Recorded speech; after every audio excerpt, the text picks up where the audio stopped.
Bonjour à tous, dans cette vidéo sur les nombres complexes, nous allons voir quelques compléments par rapport à ce qui a été déjà vu plus tôt dans l'année. Notamment plus tôt dans l'année, nous avions vu qu'un nombre complexe s'écrivait classiquement sous ce qu'on appelle sa forme algébrique, z égale a plus ib. Nous allons voir donc dans ce nouveau chapitre une autre forme pour les nombres complexes, tout aussi importante, qui s'appelle la forme exponentielle. Mais avant de parler de la forme exponentielle, nous allons parler dans cette vidéo de quelque chose qui est à peu près équivalent, qui s'appelle la forme trigonométrique. Donc il y aura beaucoup de rapports avec la géométrie. Et du coup, commençons par parler un peu de repérage. Je vous rappelle que la façon archi-classique donc de repérer un point dans un plan, c'est par son abscisse et son ordonnée. On parle de coordonnées cartésiennes, du nom de Descartes, le philosophe et mathématicien français. D'un point de vue nombre complexe, on a vu qu'un nombre complexe pouvait être représenté par un point du plan, justement. Et bien dans ce cas-là, l'abscisse et l'ordonnée de ce point du plan, qui représente un nombre complexe z, ça correspond à sa partie réelle et à sa partie imaginaire. Autrement dit, si j'ai un nombre complexe sous la forme z égale a plus ib, sous forme algébrique, eh bien il est représenté par le point de coordonnées a et b. Ou bien d'affixe a plus ib, pour le dire autrement encore. Voilà ce qu'on avait déjà vu. Une deuxième manière de repérer un point dans un plan, c'est grâce à ce qu'on appelle ses coordonnées polaires. Les coordonnées polaires d'un point sont les suivantes. La première, c'est la distance du point M au point O, c'est-à-dire à l'origine. Et la deuxième, c'est l'angle, alors c'est une mesure de l'angle pour être précis, l'angle orienté défini par le vecteur U, le vecteur abscisse, et le vecteur OM. La première coordonnée me permet de placer le point sur un certain cercle. Par exemple, si je dis que la distance OM égale 4, ça veut dire que mon point M est sur le cercle de centre O et de rayon 4. Et la deuxième coordonnée, l'angle, me permet de placer le point sur une certaine demi-droite. Demi-droite qui part de haut et qui va à l'infini. Et l'intersection des deux me donne donc le point M. D'un point de vue nombre complexe, tout ce que je viens de dire doit dû quand même vous rappeler quelque chose, au moins sur le concept de distance. Si le point M d'affixe Z, si le point M a pour affixe Z, pardon, ce qu'on appelle la distance OM, on appelle ça pour le nombre complexe le module de Z. Il nous manque juste donc un terme pour parler de cet angle-là, l'angle orienté UOM, ou en tout cas une mesure de cet angle, et ça, on va appeler ça l'argument de Z. Ou plutôt, un argument de Z. On arrive donc à la définition suivante. Si Z est un nombre complexe non nul et que grand M est le point d'affixe Z, rappel, le module de Z, c'est la distance OM, et ce qu'on appelle un argument de Z, c'est une mesure de l'angle orienté UOM, sans surprise par rapport à ce qu'on vient de dire. Notez donc que je parle bien de le module, mais de un argument, parce que, vous le savez, quand on a un angle orienté, on a toujours une infinité de mesures qui sont associées à cet angle orienté.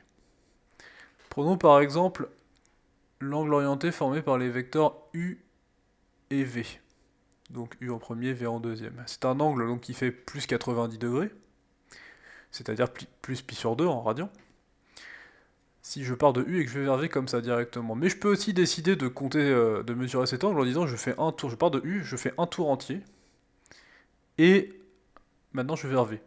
Et du coup je me retrouve avec un angle qui fait, en degrés, donc 360 plus 90, c'est-à-dire 450 degrés. Ou en radian, 5 pi sur 2. Mais je peux aussi décider de faire deux tours avant de mesurer. C'est-à-dire qu'en radian, ça me fera 9 pi sur 2. Ou alors je peux décider de partir dans l'autre sens. De partir de U et d'aller vers V comme ça. Dans ce cas-là, l'angle, je pourrais dire qu'il mesure moins 3 pi sur 2. Etc. Bref, il y en a une infinité qui sont toutes modulo 2 pi. Donc on parle bien d'un argument, puisque c'est un argument, c'est une mesure de l'angle orienté UOM. Ceci dit, il y a quand même toujours une mesure qui est plus simple que les autres. C'est la mesure principale, c'est celle qui est comprise entre moins pi exclu et pi inclus. Et donc, des fois on dira quand même l'argument en parlant de la mesure principale de l'angle orienté UOM. Alors, un exercice pour voir un peu le concept, c'est exercice à faire graphiquement, on n'a pas encore de méthode pour calculer un argument.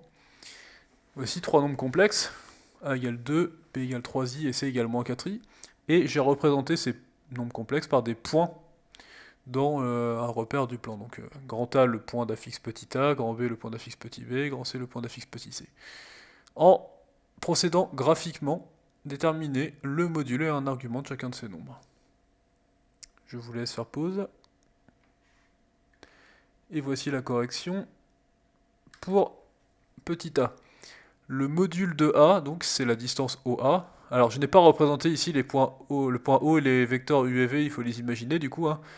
La distance donc du point A au point O, c'est 2. Donc le module de A vaut 2. Et l'angle orienté UOA est un angle nul. Ce qui signifie qu'un argument de petit a, c'est 0. Un autre argument, en fait, ce serait 2π, un autre serait 12π, etc. Mais le plus simple, c'est 0. Pour B, pour petit b, le point B est situé, le point grand B donc, est situé à 3 unités du point O, donc ce qui signifie que le module de B égale 3. Quant à l'angle formé par les vecteurs U et OB, il fait π sur 2. En tout cas, c'est une mesure. Donc l'argument de B, un argument de B, c'est π sur 2. Et pour petit c, donc cette fois-ci, la distance OC vaut bien 4, et pas moins 4, on parle bien d'une distance, c'est quelque chose de positif, ce qui signifie que le module de petit c vaut 4. Et un argument de petit c, c'est donc une mesure de l'angle orienté UOC, ça part dans le sens des aiguilles d'une montre, donc c'est le sens indirect en trigonométrie, ça fait donc moins π sur 2, moins 90 degrés, donc moins π sur 2. Alors évidemment, là, ce sont des exemples avec des cas particuliers. Les nombres ABC étaient trois nombres qui étaient soit réels, soit imaginaires purs. Maintenant, dans la sortie de ces cas-là, ça peut être très difficile de repérer graphiquement. Ceci dit, on peut quand même se faire une bonne idée du module ou de l'argument d'un nombre en regardant graphiquement. Par exemple, si un point D se situait par là, on pourrait dire que ça fait à peu près 60 degrés là, par rapport à l'axe des abscisses, et donc le module serait, un argument de petit d serait à peu près π sur 3. Mais on pourrait pas le dire avec précision par contre. Alors, quelques considérations géométriques maintenant. Si je considère un nombre complexe z égale a plus ib, donc a plus ib sa forme algébrique, j'appelle R son module et θ un argument de ce nombre. Voici un schéma qui résume la situation. Et je me retrouve en fait avec un triangle rectangle là. Le triangle, je vais l'appeler OAM, alors sachant que il faut imaginer un point grand A ici. Le triangle grand A, grand M est donc un triangle rectangle en A, ce qui fait qu'on peut utiliser de la trigonométrie de collège. En particulier, le cosinus de θ, du coup, va valoir OA sur OM, c'est-à-dire petit a sur petit r. Et le sinus de θ va valoir B sur R. Et en retournant les égalités, on obtient finalement les égalités suivantes. A égale R fois cos θ et B égale R fois sin θ. Ce qui fait que si je remplace A et B dans Z égale A plus IB par ce que je viens de trouver, puis que je factorise par R, j'obtiens ceci. Z égale R fois cos θ plus I sinus θ. Et ça, on appelle ça la forme trigonométrique de Z. Alors, notez qu'il s'agit bien de la forme trigonométrique, pour le coup, il n'en existe qu'une. Elle est unique, je ne vais pas le prouver, je vais juste quand même faire une remarque sur le fait que R est évidemment unique. Le module d'un nombre complexe est unique, puisque c'est la distance OM, il n'y a pas moyen d'en avoir deux. L'argument par contre, ou plutôt un argument, justement, il y en a une infinité qui sont tous modulo de pi, mais justement, puisqu'ils sont tous modulo de pi, on trouvera toujours les mêmes cosinus et sinus. Ce qui fait qu'on trouvera toujours la même forme trigonométrique. Notez que ce n'est pas une démonstration, c'est juste quelques éléments pour essayer de bien comprendre pourquoi il n'en existe qu'une pour un nombre complexe donné. Il nous reste à voir deux choses. Comment faire pour passer de la forme algébrique à la forme trigonométrique d'un nombre complexe, et vice-versa. Alors commençons justement plutôt par le deuxième sens. Comment faire quand on connaît la forme trigonométrique d'un nombre complexe pour retrouver sa forme algébrique? Pour le coup, c'est simple. Il suffit juste de calculer les valeurs de cosinus θ et sinus θ, et de développer le R sur, sur la grande parenthèse. En fait, c'est tellement simple que je donne directement un exercice pour... vous voyez comment faire. Vous pouvez tout de suite mettre en pause et essayer de le faire, mais sinon, si vous n'avez pas compris, en gros, tout ce qu'il faut faire, c'est calculer cosinus de pi sur 3 et sinus pi sur 3. Et si vous ne vous souvenez pas des valeurs remarquables, la calculatrice est votre amie, au pire. Et ensuite, développer le 4, quoi. Là, je vous laisse mettre en pause. Et donc, cosinus pi sur 3, ça fait 1,5. Sinus pi sur 3, ça fait racine de 3 sur 2. Donc z, ça vaut 4 fois 1,5 plus i racine de 3 sur 2. Et il reste juste à développer le 4. 4 fois 1,5 fait 2. 4 fois i racine de 3 sur 2 fait 2 racines de 3. Et c'est tout. Donc voilà, 2 plus 2 racines de 3 fois i. C'est bien sous la forme a plus ib, avec a qui vaut 2 et b qui vaut 2 racines de 3. Donc ça veut dire que le point qui est associé à ce nombre complexe a pour coordonnées 2 et 2 racines de 3. Voilà pour le passage de la forme trigonométrique à algébrique, donc c'est franchement simple. Ce qui l'est moins par contre, c'est le passage de la forme algébrique à la forme trigonométrique. Donc là, il faut connaître la méthode, pour le coup. Imaginons qu'on nous donne donc un nombre complexe sous forme algébrique, z égale a plus ib, et qu'on nous demande de trouver la forme trigonométrique. Comment faire? En fait, il suffit de calculer le module et de trouver un argument. Alors, et on commence par, justement, calculer le module. Pour le coup, c'est simple. Je rappelle à l'oral la formule, je ne l'ai pas rappelée par écrit dans ce cours, mais elle était vue avant. Le module d'un nombre complexe, a plus ib, c'est racine de a carré plus b carré. On calcule donc ça. Puis on utilise les formules qu'on a vues dans les considérations géométriques de la page précédente. Cosinus θ, c'est a sur r. Sinus θ, c'est b sur r. Si on connaît a, b et r, et ben on peut trouver cos θ et sin θ. Donc on les cherche. Et en fait, dans tous les exercices de ce type-là, on obtiendra des valeurs remarquables. Les exercices seront faits pour obtenir des valeurs remarquables. Vous allez donc trouver des trucs en racine de 3 sur 2, racine de 2 sur 2, etc. Plus ou moins devant à chaque fois. Une fois que vous avez à la fois le cosinus de θ et le sinus de θ, il faut les deux, alors vous pourrez trouver la valeur de θ. Et je vais montrer dans la correction de l'exercice qu'on va faire pourquoi il faut les deux en fait. Et pour ça, je répète, mais il faut connaître les valeurs remarquables. Et enfin, on conclut. Une fois qu'on a r et θ, eh bien on écrit ce que c'est que r fois cos θ plus i sin θ. Voici un exercice pour s'entraîner. Si vous n'y arrivez pas, ne paniquez pas. C'est vrai que tant qu'on n'en a pas fait au moins un du genre, c'est la première fois c'est difficile en fait. Même j'ai envie de dire les premières fois. Mais essayez quand même. En suivant la méthode qui est écrite au-dessus. Normalement, si vous rencontrez des difficultés, ça va plutôt être sur le troisième point en fait. Mais voilà, je vous laisse faire. Mettez la vidéo en pause et essayez. Alors, pour le calcul du module, c'est simple. Donc z ici c'est moins 1 plus 1i, donc autrement dit a égale moins 1 et b égale 1. Le module c'est racine de a carré plus b carré, ce qui nous donne donc racine de 2. Attention de ne pas mettre du i sous la racine dans le module, non seulement ce n'est pas la bonne formule, mais ça n'a même aucun sens en fait. Racine de 2 pour le module, donc, ce qui nous permet de calculer cosinus θ et sin θ. Donc cosinus θ ça va être a sur r, c'est-à-dire moins 1 sur racine de 2. Ce qui nous donne, en multipliant par racine de 2 en haut et en bas, moins racine de 2 sur 2. On reconnaît là une valeur remarquable, le racine de 2 sur 2. Sin θ, même principe, on va trouver racine de 2 sur 2. B sur R cette fois-ci. Voilà pour les cos θ et sin θ. Et à partir de là, il faut retrouver nous-mêmes θ. Alors, voici la technique. Enfin, voici une technique en fait. Donc, on cherche le nombre θ pour lequel le cosinus vaut moins racine de 2 sur 2 et le sinus vaut racine de 2 sur 2. Pour commencer, première remarque, les racines de 2 sur 2, vous devez associer ça à du cosinus ou sinus de pi sur 4. Racine de 2 sur 2, c'est à la fois le cosinus et le sinus de pi sur 4. Donc si ici on avait cos θ égale racine de 2 sur 2 et sin θ égale racine du 2, bah la réponse serait θ égale pi sur 4. Mais là c'est moins racine de 2 sur 2 pour cos, et plus racine de 2 sur 2 pour sin. Donc, ce qu'on peut faire, c'est faire un cercle trigonométrique. Le dessiner soi-même, quoi.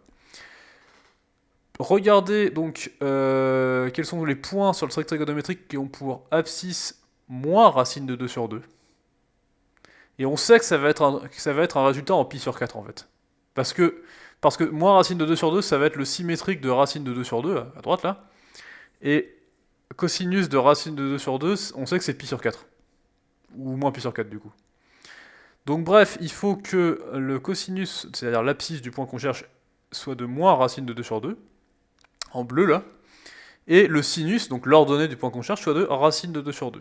Et en fait, on trouve que la seule possibilité, c'est le point qui est là, et ce point, il est associé au nombre 3pi sur 4. Je vous rappelle, là c'est 0, à droite c'est 0. Un huitième de tour, là, c'est pi sur 4. Un quart de tour, c'est pi sur 2. C'est-à-dire 2 pi sur 4 en fait. Et là où on est, c'est 3 pi sur 4. Là c'est 4 pi sur 4, 5 pi sur 4, 6 pi sur 4, 7 pi sur 4, et 8 pi sur 4, c'est-à-dire 2 pi, on a fait un tour. Donc bref, on trouve un angle de 3 pi sur 4, c'est-à-dire un argument pour notre nombre complexe de 3 pi sur 4. À ce moment-là, vous pouvez vérifier à la calculatrice, si vous n'êtes pas convaincu du résultat, que cos de 3 pi sur 4 vaut bien moins racine de 2 sur 2, et que sin de 3 pi sur 4 vaut bien racine de 2 sur 2. Et j'en profite pour faire la remarque donc, sur est-ce qu'il n'y a pas moyen d'aller plus vite juste en servant de cos par exemple. Vous voyez que le problème, ou en servant de sin on va dire, vous voyez que le problème c'est que si je n'utilise que le fait que sinus de θ égale racine de 2 sur 2, et ben j'ai deux possibilités en fait. J'en ai une là, pi sur 4, et une là, 3 pi sur 4. Mais laquelle est-ce? Et pour le savoir, il faut utiliser en fait l'autre valeur, c'est-à-dire ici le cos. Et dernière chose, il existe en fait une formule pour trouver θ directement avec A et B. C'est une formule qui utilise l'arc tangente. Mais d'une part, c'est hors programme, terminal. D'autre part, même celle-là, il faut distinguer des cas. Donc il n'y a pas de cas simple en fait. Il n'y a pas de méthode vraiment simple comme pour trouver le module. Donc bref, on trouve 3pi sur 4. Une fois qu'on a fait ça, on a trouvé r égale racine de 2, on a trouvé θ égale 3pi sur 4, et ben on conclut. Ça veut dire que z égale donc r cos θ plus i sin θ, c'est-à-dire racine de 2 cosinus de 3pi sur 4 plus i sin de 3pi sur 4. Et on a terminé. Alors, une dernière remarque là-dessus. La forme trigonométrique d'un nombre complexe est quelque chose de très utile géométriquement, puisque... Alors, la forme algébrique... Dans la forme algébrique, on voit donc le A et le B, hein, du A plus IB, qui correspondent en fait aux coordonnées du point associé. Ce sont les coordonnées cartésiennes. Donc là aussi c'est très utile géométriquement. Mais la forme trigonométrique, elle contient deux autres choses. Le R et le θ, ils correspondent à deux choses qu'on ne peut pas voir dans le A et le B directement en fait. Par exemple, là, en voyant que Z c'est racine de 2, facteur de tout ça, juste en regardant ça, déjà on peut dire que le point qui va être associé, il va être sur le cercle de centre haut et de rayon racine de 2. Ce qui est une information qu'on n'a pas directement en fait dans la forme algébrique. Bref, c'est une forme qui est vraiment importante, la forme trigonométrique. Ceci dit, elle est lourde, elle est très lourde. Déjà, le r cos θ plus i sin θ c'est un peu lourd, mais alors comme en plus vous allez souvent avoir de la racine dans le r, et que le θ ça va souvent être une fraction avec du pi dedans, l'écriture devient vite fastidieuse. Ce qui fait qu'en fait, on va essayer de trouver une autre forme qui va être équivalente à celle-là, qui va donner les mêmes informations que la forme trigonométrique, mais qui va être plus simple à manipuler, et ça va en fait être la forme exponentielle, dont on parlera donc dans la prochaine vidéo. D'ici là, je vous dis bon courage et à bientôt.